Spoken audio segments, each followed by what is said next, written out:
పితృదోషం.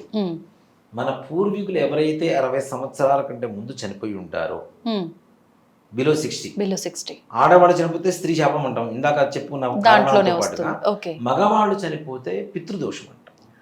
పితృదోషం 60 లోపల వాళ్ళెవరో చనిపోతే మాకెందుకు వస్తుంది అంటే, మన పూర్వీకులు 60 సంవత్సరాల లోపల చనిపోయినటువంటి వాళ్ళకి ఎక్కడా కూడాను స్వర్గ నరక ప్రాప్తి లేదు అని చెప్పి శాస్త్రం చెప్తాం. మరి ఎటు వెళ్తారు? ఎక్కడ ఉంటారు వీళ్ళు?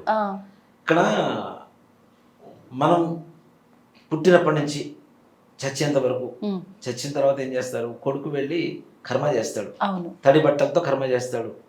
ఈ తడి బట్టలతో ఎందుకు కర్మ చేస్తాడు? 12 రోజుల పాటు కర్మ చేసేటప్పుడు 36 స్నానాలు చేస్తాడు. 36 స్నానాలు ఎందుకు చేస్తాడు?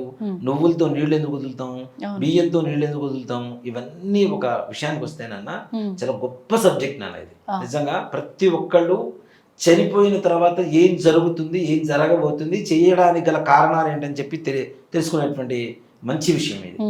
ఒక మనిషి చనిపోయిన తర్వాత తల్లిలో తండ్రో చనిపోయాడు, కర్మ చేసే కర్త ఏం చేస్తాడంటే తడి బట్టలు కట్టుకొని నిప్పుకుండా పట్టుకొని ముందుకు నడుస్తూ ఉంటాడు. అవునా? ఇక్కడికి వెళ్ళిన తర్వాత శ్మశానంలో కట్టెల మీద పడుకోబెట్టిన తర్వాత ఈ తలకొరివి పెడతాం కదా, తలకరువి పెట్టగానే దాంట్లో ఉండేటువంటి ఆత్మ ఈ కర్మ చేసేటువంటి కుమారుల్లో ఆవాహిస్తుంది. ప్రతి ఒక్కరికి. ఇక్కడ వేడికి కాలిపోతున్నటువంటి ఆత్మ ఏదైతే ఉందో అది చల్లగా ఉండడం కోసం వీడు తడి బట్టలు కట్టుకోవాలి.